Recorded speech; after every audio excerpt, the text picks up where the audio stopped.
Hello students, welcome to Mizo study, welcome to my class. आप सभी का स्वागत है बच्चों मेरे सेशन में। प्रीवियस क्लास में मैंने सारी थ्योरीज आपको पढ़ा दी थी सॉल्यूशन चैप्टर की। कुछ क्वेश्चंस भी वैसे तो मैं आपको क्वेश्चंस करवाता हूं बिकॉज दिस फिजिकल केमिस्ट्री, काफ़ी क्वेश्चंस आते हैं एग्जामिनेशन में। आज मैंने कुछ अरेंज किया है कि नीट पैटर्न के किस टाइप के क्वेश्चंस आपके आ सकते हैं और कैसे उस क्वेश्चन को हमें अप्रोच करना है। देखो, अभी तो मैं ये नहीं कहूँगा कि क्विक टाइम में, अभी तो आपको डिटेल सॉल्यूशन लेना है, लेकिन एग्जाम के टाइम में if you have 10 question then solve those question within 5 minute. 5 minute के अंदर आपको सारे क्वेश्चन सॉल्व करने होंगे, ऐसा कैपेबल आपको बनना होगा।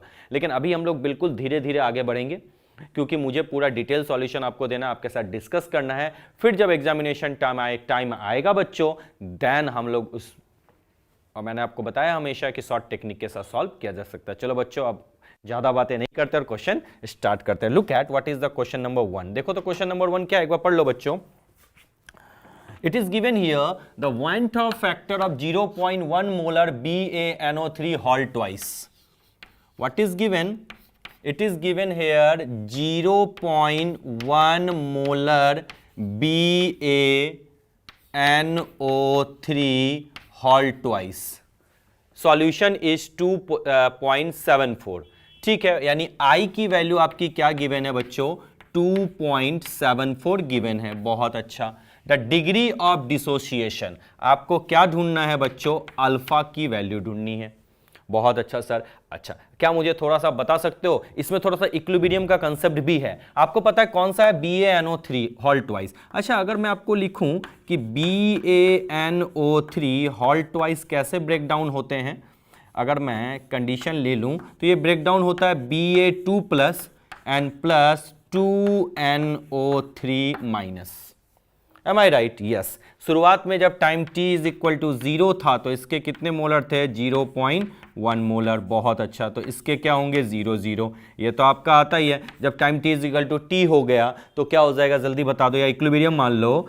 0.1 माइनस अल्फा या x लिख दो, और यहाँ पे x और यहाँ 2 टाइम्स है तो 2x। क्या ये एक्सप्रेशन आपको समझ में आता है क्या? यहाँ सर ये तो बहुत ईजी है, आप बता चुके थे। अच्छा, अब I का वैल्यू बताओ क्या हो जाएगा कि टोटल नंबर ऑफ मोल्स जो इक्विलिब्रियम में अब बचे, ठीक है, अपॉन मोल्स टेकन। मोल्स कितने लिए हैं तुमने? कंसंट्रेशन के टर्म्स में 0.1 लिए हैं। तो क्या पुट कर दूं? I is equal to 0.1 minus x plus 2x। ये फॉर्मूला याद है ना? बिल्कुल, अपॉन 0.1। हाँ सर, ये तो आसान है ना? चलो, बहुत अच्छी बात है। तो देखो तो इसमें से कुछ यहाँ प्लस नहीं, यहाँ माइनस होगा। बिल्कुल सर जी। अच्छा, इसमें कुछ कट हो रहा है क्या? ये और ये कैंसिल हो गया। That we are getting that is 0.1 plus 2x divided by 0.1। अब I की वैल्यू क्या गिवन है बच्चों? जल्दी बता दो। 2.74। ठीक है, तो मैंने क्या लिखा? 2.74 is equal to 0.1 plus 2x divided by 0.1। Am I right? Yes sir, you are absolutely right. चलो इसको करते हैं। 2.74 मल्टीप्लाई 0.1, ठीक है, is equal to 0.1 plus 2x। अच्छा, इसको मल्टीप्लाई कर लो। 2.74, ठीक है, इंटू, अच्छा ये अपॉन 100 आ जाएगा। ओके, 0.1 यहाँ पे 10 आ जाएगा। बिल्कुल, 0.1 plus 2x। Am I right? देखो तो बच्चों, बिल्कुल। अच्छा, इसकी वैल्यू क्या हो जाएगी? जल्दी बता दो तो। यानी 0.274, यही तो होगा। बिल्कुल, minus 0.1 is equal to 2x। देखो तो कहीं गलत तो नहीं है? नहीं सर, बिल्कुल गलत तो दिख तो नहीं रहा है। अच्छा, बहुत अच्छी बात है, जो दिख तो नहीं रहा है तो बहुत अच्छा। चलो, अब x इज इक्वल टू आ जाएगा क्या? 0.274 अपॉन 0.100, यही तो हुआ 471, यानी 0.174 सॉल्व होके आ गया।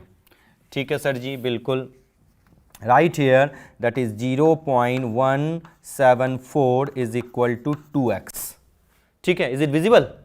चलो, तो x is equal to क्या आ जाएगा बच्चों? 0.174 डिवाइडेड बाय 2। क्या आएगा इसका? 0.174 डिवाइडेड बाय 2। ये तो तुम मुझसे अच्छा कर लोगे। जो हमारे वीडियो टीम वाले मेंबर भी इसको सॉल्व कर लेंगे। 174 डिवाइडेड बाय 2 कितना होता है? 174 डिवाइडेड बाय 2 ऑलमोस्ट कितना आ जाएगा? 87। क्यों? अच्छा बोलो सर 87 कैसे लिख दे रहे भाई? मल्टीप्लाई बाय 100 करना है ना, परसेंटेज में पूछा है ना। ऐसे तो अल्फा की वैल्यू 0 से 1 के बीच में होती है, तो बोलोगे सर ये अब क्या कर रहे हो सर? अरे भैया 100 से मल्टीप्लाई तो करना है, तो यस इसको पॉइंट में डिवाइड करोगे तो ऑलमोस्ट 0.87 आ जाएगा, मल्टीप्लाई बाय 100 कितना हो जाएगा? 87%। तो आपको तुरंत पता चल गया कि सर इसका आंसर जो है आंसर नंबर बी है। देख लो कैलकुलेशन, अगर कहीं कोई प्रॉब्लम है, कुछ नई टेक्निक तो मैंने नहीं बताई है, बिल्कुल ड्यूरिंग जो है क्लास में भी मैंने ऐसे क्वेश्चन आपको सॉल्व करवाए थे। आई की वैल्यू कैसे ढूंढते हैं? आई मतलब क्या होता है? वेंट ऑफ फैक्टर, मतलब क्या? जो आपकी कॉलिगेटिव प्रॉपर्टी जो ऑब्जर्व एसोसिएशन के केस में, डिसोसिएशन के केस में क्या होगा जब इलेक्ट्रोलाइट हो जाए, यही तो था। यस सर बिल्कुल, बहुत अच्छा। कोई प्रॉब्लम है? थ्योरी अभी आपको मैंने पढ़ाई थी लास्ट क्लास में, तो आई होप सो इस क्वेश्चंस को बनाने में आपको कोई प्रॉब्लम नहीं होगी। Now I am going to rub this part. अब मैं इसको रब करता हूं बच्चों, और आगे बढ़ चलते हैं नेक्स्ट क्वेश्चन की तरफ। क्या है नेक्स्ट क्वेश्चन? थोड़ा सा समझ ले बच्चों। बिल्कुल सर, नेक्स्ट क्वेश्चन की तरफ हम बढ़ चलते हैं। Yes, now let's move to the next question. What is next question? What is given here? Listen carefully, एक बार क्वेश्चन को अपन पढ़ लें। बिल्कुल, it is given the correct relationship between the boiling point of a very dilute solution of AlCl3, ठीक है, and CaCl2 having the same molar concentration. बोला है कि दोनों का मोलर कंसंट्रेशन क्या है भैया? सेम है। तो बोलता है कि AlCl3 का जो बॉइलिंग पॉइंट है वो क्या है आपका? T1 है। चलो सॉल्यूशन में देखो क्या है, समझ लो पहले तो। एक बार मैं डेटा लिख लूं। यस, AlCl3 जो है इसका बॉइलिंग पॉइंट आपके गिवन है T1, और आपके CaCl2 का जो बॉइलिंग पॉइंट है वो है आपका T2। Am I right? Yes sir, it is given what? The correct relationship between the boiling point of very dilute solution of AlCl3, that is T1 Kelvin and this one is T2 Kelvin, okay, having the same molar concentration। इनका molar concentration क्या है? बिल्कुल same है, यानी concentration अगर इसका भी C है बच्चों, तो कंसंट्रेशन इसका भी क्या हो जाएगा? C। इसमें तो कोई टेंशन वाली बात नहीं है। अच्छा, अगर मैं बात करूं कि भाई इनके बॉइलिंग पॉइंट में क्या आ जाएगा? अच्छा, बॉइलिंग पॉइंट का रिलेशन हम देखें क्या? Delta TB is equal to क्या होता है? जल्दी बता दो। IKBM। अरे वाह सर, बिल्कुल सही। अच्छा, और अगर मैं बात करूं delta TB is equal to क्या होता है? जल्दी बता दो। एलिवेशन इन बॉइलिंग पॉइंट, यानी TB minus T0B is equal to IKB into M। Concentration तो भैया सेम है, बहुत अच्छा। चलो, अब यानी वेरिएशन कौन दिखा रहा है बच्चों? I जिसकी ज्यादा होगी वो उसी का बॉइलिंग पॉइंट क्या होगा? ज्यादा, क्योंकि T0B क्या है? सॉल्वेंट का बॉइलिंग पॉइंट है, चाहे वो CaCl2 ले लो चाहे वो AlCl3 ले लो, डाइल्यूट सॉल्यूशन है, यानी इसमें भी सॉल्वेंट क्या है बच्चों? वाटर, और इसमें भी सॉल्वेंट क्या है? वाटर। और वाटर का बॉइलिंग पॉइंट सबको पता है कितना होता है? 100 degree Celsius. That mean to say that is 373 kelvin. बहुत अच्छा, यानी ये इन दोनों के केस में ये एकदम बिल्कुल आपका सेम है। तो बचा क्या? M भी कंसंट्रेशन भी सेम है। M यहां पे मोलालिटी है। कंसंट्रेशन को निकालने का सिर्फ एक ही मेथड नहीं होता, मोलारिटी। आपको मैंने बताया था मोलालिटी भी होता है, मोलारिटी भी होता है, नॉर्मलिटी के टर्म्स में भी जाते हैं। तो क्वेश्चन में मेंशन कर दिया भैया इसमें भी कोई चेंज नहीं है और ये भी चेंज नहीं है, तो कांस्टेंट है। तो फाइनली हमने क्या देखा? जो ये TB है वो डायरेक्टली प्रोपोर्शनल टू I है। अब AlCl3 के केस में बॉइलिंग पॉइंट को क्या दिया हुआ है? T1, तो यानी लिखोगे T1 इज डायरेक्टली प्रोपोर्शनल टू I, और CaCl2 के केस में लिखा है T2 is directly proportional to I। अच्छा, अब आप अगर मैं बात करूं AlCl3 का, समझो मेरी बात। आपको पता है अगर AlCl3 का कंप्लीट डिसोसिएशन हो तो कैसे होता है बच्चों? Al3 plus and 3Cl minus, यही तो होता है। बिल्कुल। अच्छा, कितने पार्ट में ये टूटे हैं? एक Al3 प्लस, अगर कंप्लीट डिसोसिएशन की बात करो, और 3 Cl, total number of ion कितने हो गए? 4, यानी I क्या हो जाएगा? 4। बहुत अच्छा, याद आया? ये तो मैंने बताया था थ्योरीज में। Yes sir. चलो, इतना टाइम नहीं लगाना एग्जामिनेशन में, तो मैं आपको डिस्कस कर रहा हूं इसलिए। Ca2 plus plus 2Cl minus, बहुत अच्छा। Ca2 प्लस के कितने आयन हैं? 1। Cl माइनस के कितने हैं? 2। तो भैया I की वैल्यू आपकी कितनी है? जल्दी बता दो बच्चों। 3 है। बहुत अच्छा, आई की वैल्यू कितनी है 3। M I right? अब बताओ किसका आई ज्यादा? अरे सर AlCl3 का, जिसका आई ज्यादा उसका T ज्यादा बॉइलिंग पॉइंट, तो यानी T1 किसका है? AlCl3 का। आई AlCl3 का ज्यादा है, यानी आंख खोल के तुरंत आप टिक करोगे sir B is the correct option. क्या कोई प्रॉब्लम है बच्चों? अच्छे तरीके से मैंने आपको बता दिया। I hope so it will help you a lot. Now I am going to rub this part. अब मैं इसको जो हूं रब करता हूं और आगे बढ़ चलते हैं नेक्स्ट सेगमेंट की तरफ।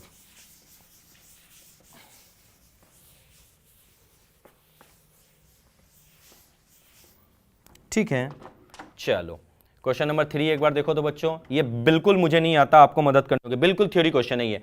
What will be the molecular weight, question is given, what will be the molecular weight of CaCl2 determine in aqueous solution, okay, experimentally from depression of freezing point.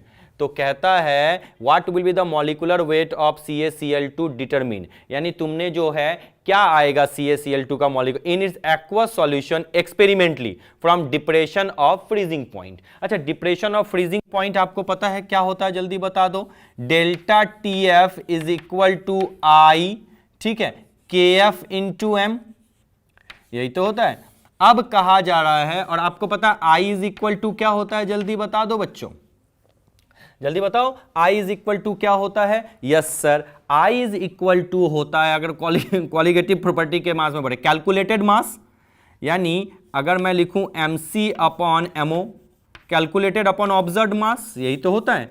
तो अब आपसे कहता है कि डिप्रेशन इन फ्रीजिंग पॉइंट हुआ, यानी depression of freezing point हुआ, यानी कहीं ना कहीं इसका डिसोसिएशन हुआ।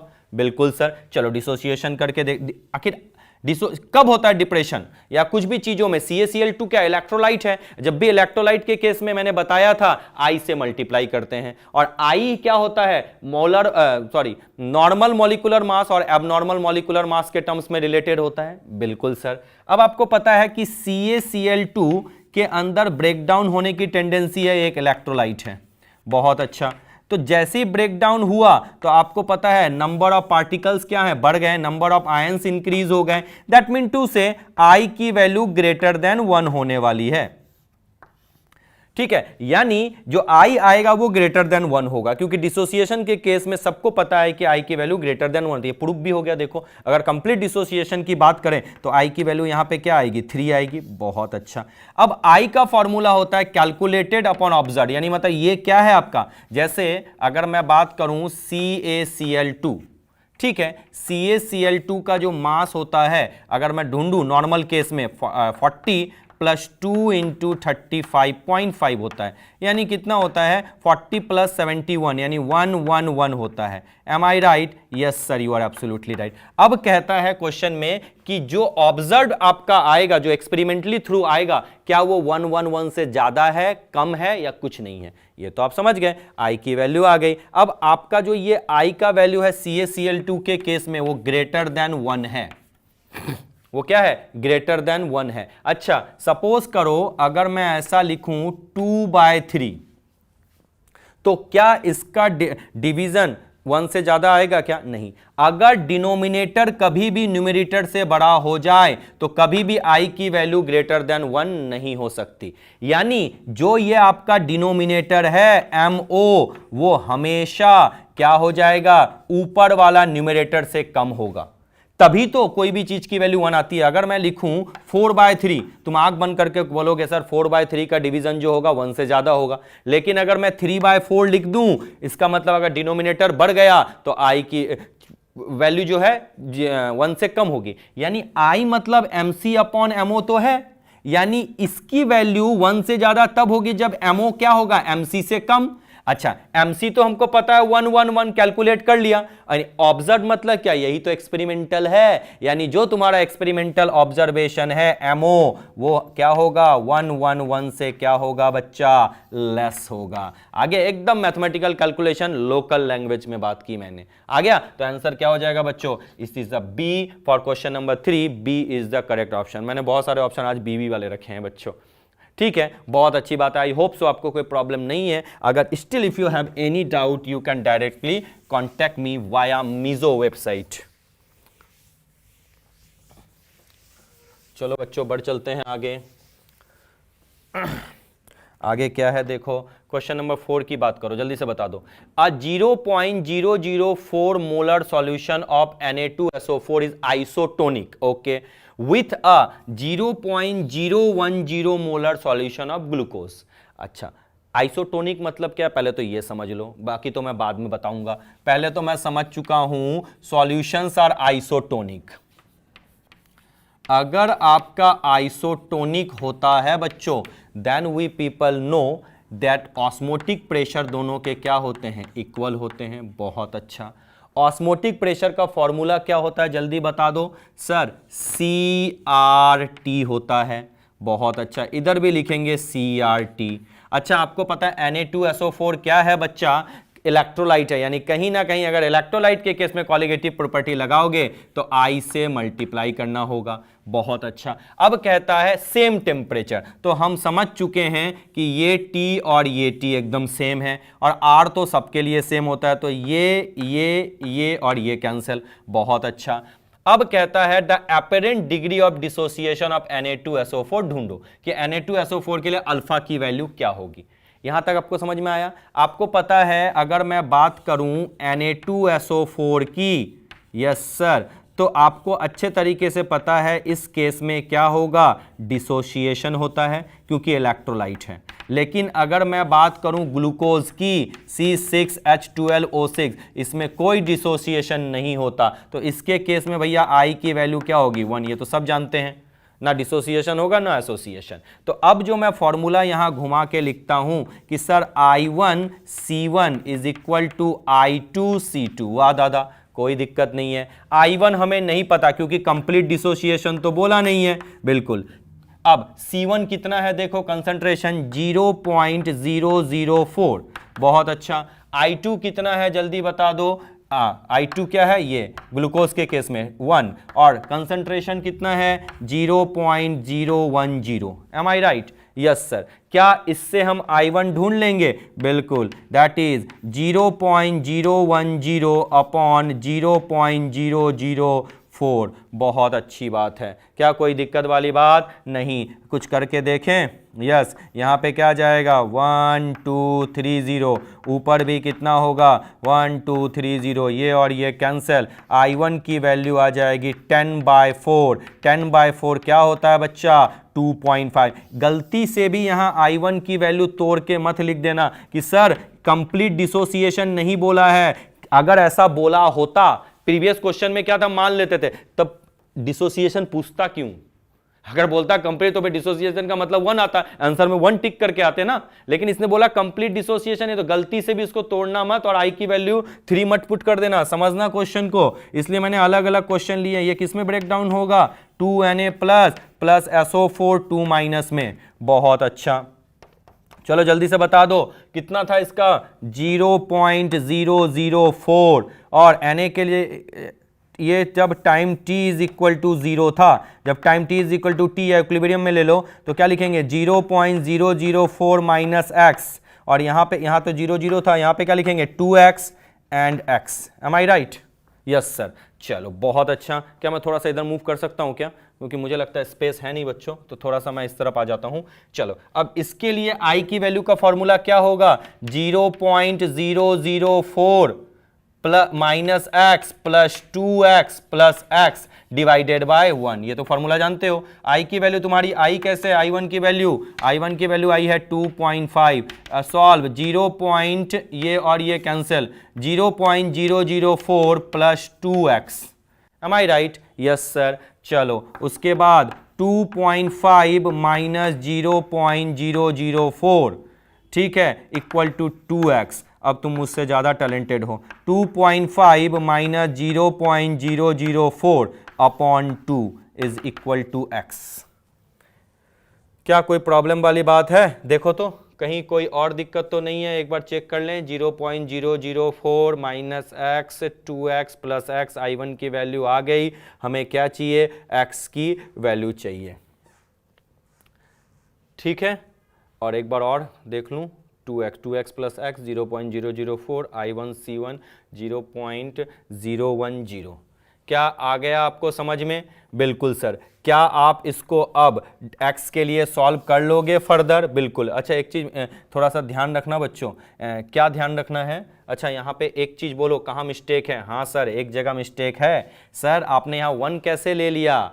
सर यहाँ पे तो कॉन्सेंट्रेशन 0.004 है, तो गलती से भी ऐसी मिस्टेक नहीं होनी चाहिए। 1 कब लेंगे? जब हम यहाँ 1 से स्टार्ट करेंगे, याद रखना। 0.004 ले लिया। अब यहाँ पे एक स्टेप थोड़ा सा आपको आगे बढ़ाना है। क्या सर? क्योंकि 1 नहीं है तो आप लिखोगे 2.5 multiply by 0.004 is equal to 0.004 plus 2x। Okay, now 2.5 multiply 0.004 minus 0.004 is equal to 2x. Okay, now x is equal to 2.5 multiply 0.004 minus 0.004 divided by 2। क्या सॉल्व कर सकते हो x के लिए? Yes sir. जब x के लिए सॉल्व कर दोगे तो आपकी वैल्यू आ जाएगी 0.75, परसेंटेज में लिखोगे तो आ जाएगा 75%। तो एपरेंट डिग्री ऑफ डिसोसिएशन कितना है बच्चों? मैं इस तरफ मूव कर रहा हूं आराम से। क्या समझ में आ चुका? थोड़ा लेंदी क्वेश्चन था, 75%। अच्छा एक चीज याद रखना, अगर पूछे बचा कितना तो बचा 25%। क्वेश्चन में पूछा आप डिग्री ऑफ डिसोसिएशन बोलो तो 25 मत लिखना, 75 लिखना। क्या कोई प्रॉब्लम है? नहीं, बहुत अच्छी बात है। क्या मैं रब कर दूं? बिल्कुल सर जी, आप रब कर दो, बहुत अच्छी बात है।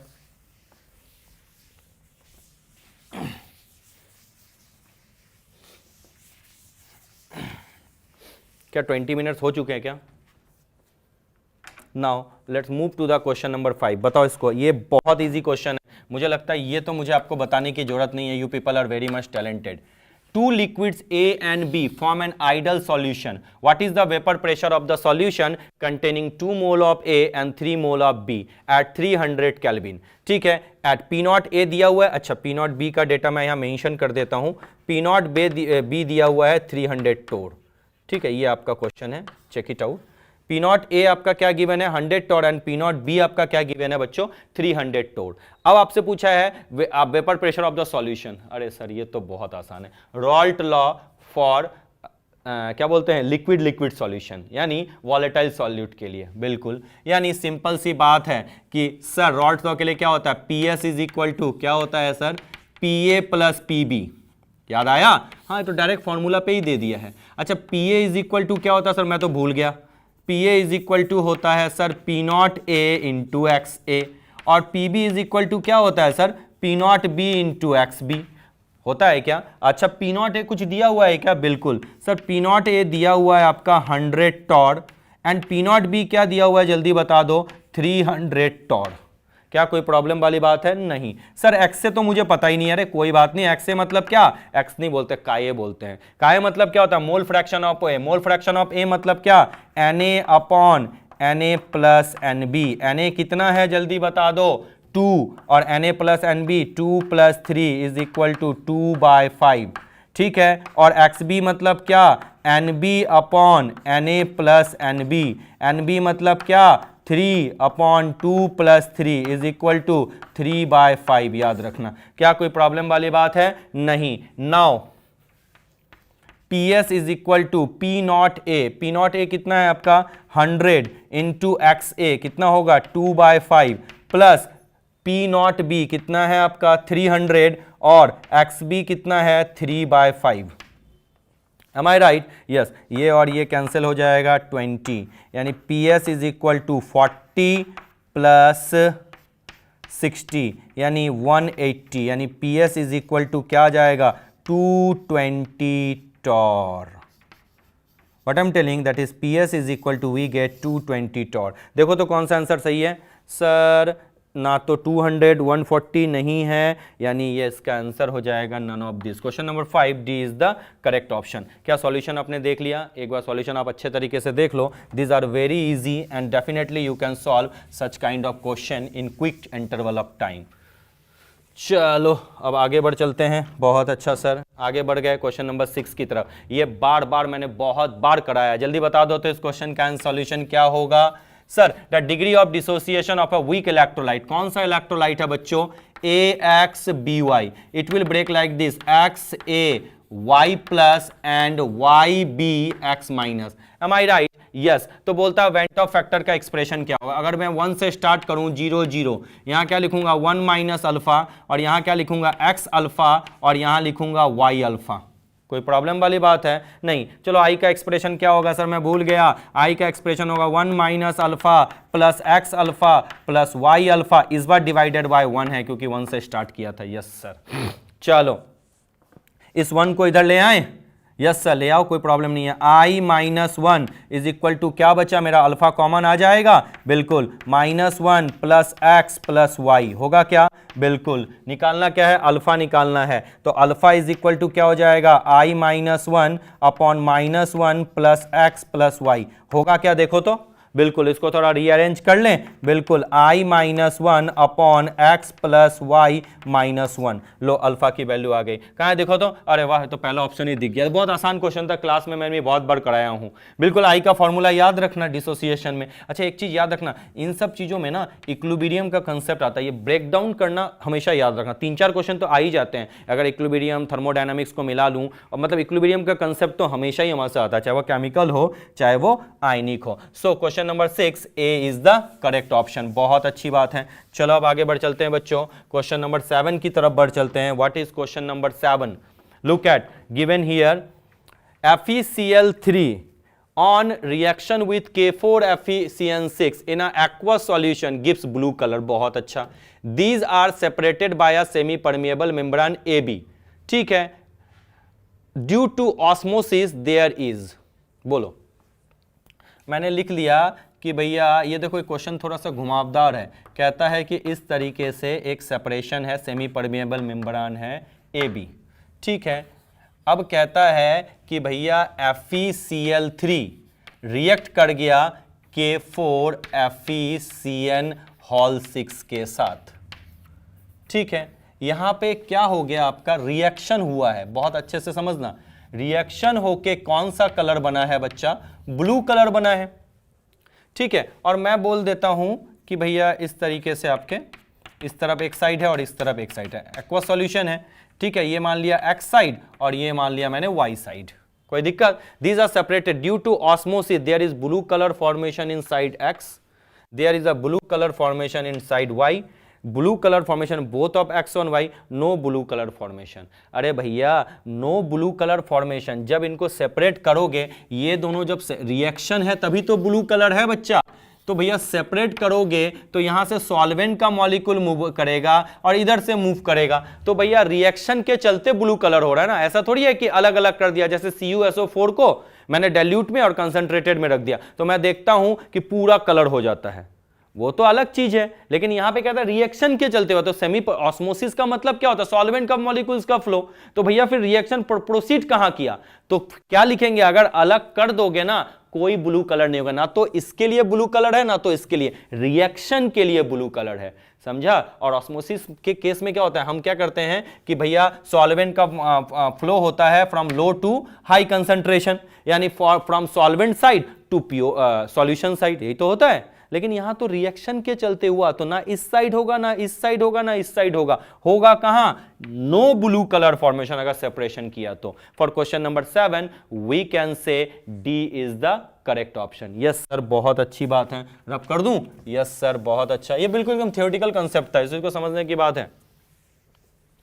क्वेश्चन नंबर 8 की बात करें तो क्या देखो, ये तो बहुत ही बेहतरीन क्वेश्चन है। क्वेश्चन नंबर कहता है कि at 300 kelvin the vapour pressure of an ideal solution containing 3 mole of A and 2 mole of B is 600 torr. बहुत अच्छा, यानी जो टेम्परेचर है वो 300 केल्विन है। चलो सॉल्यूशन में क्या क्या है, ए बी है, तो यानी हम लिखेंगे PS is equal to PA into PB। PS आपका कितना दिया हुआ है, vapour pressure of the solution 600 torr. चलो मैंने लिख दिया 600 torr. PA is equal to क्या लिखेंगे, P0A into XA। PB is equal to क्या लिखेंगे, P not B into XB, बहुत अच्छी बात है। उसके बाद हम क्या लिखेंगे, 600 is equal to P not A, हमें पता है क्या, नहीं गिवन है, कोई बात नहीं। XA गिवन है क्या, 3 मोल ऑफ A, बिल्कुल। P not A into XA मतलब क्या होता है, number of moles of A upon total number of moles, 3 + 2 5। क्या कोई प्रॉब्लम है, नहीं। P नॉट B पता है, नहीं पता। XB क्या है आपका, number of moles of B upon total number of moles. यहां तक मैंने काम तमाम कर दिया। अच्छा और भी सॉल्व कर लें, हाँ कर लो ना सर, क्या प्रॉब्लम वाली बात है। बहुत अच्छा, हम लिख सकते हैं 600 is equal to 3 P not A plus 2 P not B। ठीक है, ये 5 कॉमन आ गया था तो मैं इसको यहाँ मल्टीप्लाई बाय 5 कर दूं। बहुत अच्छा, ये बिल्कुल हो गया, ये आपका एक एक्सप्रेशन बन गया, देख लो एक बार। ठीक है, उसके बाद क्या कहता है, if 1.5 mole of A and 0.5 mole of C are added to this solution, the vapor pressure of the solution increase by 30। यानी अब केस बदल गया। अब कहता है कि इस बार केस 2 में क्या कहता है कि अब A के नंबर ऑफ मोल्स मैंने बढ़ा दिए। A के नंबर ऑफ मोल्स कितने थे, 3, अब इसमें 1.5 A के मोल्स ऐड हो गए, यानी A के मोल्स कितने हो गए, 4.5। बी के मोल्स जो हैं वो एज इट इज रह गए, कितने हैं, कितने रहेंगे आपके बी के, at the same temperature 1.5 0. Are added, तो बी के मोल्स तो आपके 2 ही रहेंगे। सी के मोल्स मैंने ऐड किए 0.5, लेकिन ये क्या है आपका, नॉन वॉलेटाइल है। नॉन वॉलेटाइल है तो मतलब पी नॉट सी क्या है आपका, 0 है, यानी ओवरऑल जो है पीसी क्या है, 0 है, यानी सॉल्यूशन में इसका कोई इंपैक्ट नहीं पड़ेगा। ठीक है, तो आपका सॉल्यूशन का expression PS is equal to क्या हो जाएगा, P not A into XA plus P not B into XB, यही तो होगा। बिल्कुल सर जी, PS कितना बोला है कि 30 ज्यादा, पहले कितना था 60 में 30 ज्यादा, यानी हो जाएगा 630, सॉरी 60 नहीं 600 है ना, हाँ 600 में 30 ज्यादा है। P नॉट A कितना है पता नहीं, XA कितना हो जाएगा इस बार 4.5 upon total number of moles कितने होंगे, जल्दी बता दो बच्चों भैया, 4.5 प्लस 2.5, ये भी तो जुड़ेगा, यस, कितना हो जाएगा 2.5, 5 to 7, 4.5 डिवाइडेड बाय 7, और P नॉट B, अच्छा B के कितने हैं, 2 हैं, और अपॉन क्या हो जाएगा, 7 ही तो होगा। बिल्कुल सर, चलो इसको सॉल्व कर लेते हैं। 630 into 7 is equal to 4.5 into P not A plus 2 into P not B. ठीक है, 7 से मल्टीप्लाई कर दे, क्योंकि 7 आपका क्या था, ये आ गया, 2 इक्वेशन आ गए, 2 इक्वेशन 2 अननोन, ये एक इक्वेशन, ये एक इक्वेशन, आप सॉल्व कर लो, you will get the answer. आसपास जो आपका आंसर आ जाएगा P not B, that is 90। So for question number 8 C is the correct option. I am going to rub this part, अब मैं इसको रब कर रहा हूं और आगे बढ़ चलते हैं बच्चों। ठीक है, एक बात याद रखना, C के number of moles mole fraction में भी कभी कभी नेग्लेक्ट कर देते हैं, लेकिन फिर भी आंसर इसी के आसपास आ जाएगा, सॉल्व करके देख लेना। चलो क्वेश्चन नंबर 9 में आ जाओ, ये तो बहुत आसान क्वेश्चन है। A binary liquid solution is prepared by mixing n heptane and ethanol. सबको पता है एन हेप्टेन का फॉर्मूला, एन हेप्टेन है C7H16, this is my friend n heptane, बहुत अच्छी बात है। और इसको मिक्स किया गया है इथेनॉल के साथ, दैट इज C2H5OH। इसमें आप सबको पता है कौन सा बॉन्ड होता है, हाइड्रोजन बॉन्ड होता है। जब एन हेप्टेन को C2H5OH के साथ मिलाओगे तो इसका हाइड्रोजन बॉन्ड टूटेगा, तभी तो इनके पार्टिकल इसके बीच में एंटर करेंगे और कंप्लीटली इंटरमिक्सिंग होगी, और इंटरमिक्सिंग होने के बाद ही तो सॉल्यूशन बनेगा। Yes sir, definitely. यानी जब एग्जिस्टिंग बॉन्ड ब्रेक होता है तो आपको पता है कौन सा डेविएशन होता है, पॉजिटिव डेविएशन। तो तुरंत हम कह सकते हैं the solution is non ideal showing positive deviation from Raoult's law. Clear, खत्म बात। यानी क्वेश्चन नंबर 9 का B is the correct option. I am going to rub this part my friend and let's move to the question number 10। Question number 10 की तरफ बढ़ चलते हैं। ये बहुत मैच द फॉलोइंग है, समझने वाली बात है। KB के साथ बोला लिंक करो, मैच द फॉलोइंग करो कि X के लिए क्या होगा इससे और इससे। ये ऑप्शन वाले नहीं है, समझने वाले हैं। अच्छा एक चीज मुझे बताओ, आपको पता है delta TB is equal to क्या होता है, जल्दी बता दो, KB इंटू M होता है। बिल्कुल सर, अगर मॉलिक्यूलर वेट ऑफ X और Y आर सेम, यानी मैंने मान लिया कि जो कंसंट्रेशन है M है वो आपका सबके लिए सेम आ गया, तो delta TB is directly proportional to क्या होगा, केबी होगा क्या, बिल्कुल। Delta TB is equal to क्या होता है बताओ, TB minus T not B, ठीक है, is directly proportional to K B. अब मैं बोलूं एक्स का, मैं बोलूं वाई का और मैं बोलूं जेड का, आपको पता है सबका सॉल्यूशन सॉल्वेंट क्या है, सब में वाटर ही है, ठीक है। कहाँ है, मैं जनरली हम लेते हैं सॉल्वेंट क्या, वाटर। चलो मैंने ले लिया कि इन तीनों में सॉल्वेंट सेम है, और टी नॉट बी क्या होता है जल्दी बता दो, boiling point of the solvent, यानी एक्स के लिए भी T not B same, Y के लिए भी टी नॉट बी सेम और जेड के लिए भी टी नॉट बी सेम, यानी टीबी डायरेक्टली प्रोपोर्शनल क्या हो गया, केबी के हो गया। यानी जिसका बॉइलिंग पॉइंट ज्यादा उसका केबी ज्यादा, जिसका बॉइलिंग पॉइंट कम उसका केबी कम। अब बताओ एक्स का बॉइलिंग पॉइंट क्या है 100, y का क्या है 27, y का सबसे कम है तो y के साथ कौन लिंक होगा, जो सबसे कम kb होगा 0.53। अच्छा x का z का 250 सबसे ज्यादा, तो सबसे ज्यादा kb किसका है 0.98, ठीक है। x का 100 है तो x का क्या होगा 0 पॉइंट। देखो जिसका ज्यादा बॉइलिंग पॉइंट उसका kb भी ज्यादा, जिसका कम बॉइलिंग पॉइंट उसका kb कम, इस रिलेशन के थ्रू हमने बता दिया। क्या कोई प्रॉब्लम है बच्चों, आई होप सो, मैंने ज्यादा जल्दी बताई नहीं होगी, आपको चीजें समझ में आई होगी। Still if you have any doubt you can easily ask to me. तो बच्चों समय आ चुका है आपसे विदा लेने का, time has come to say bye bye, thank you so much.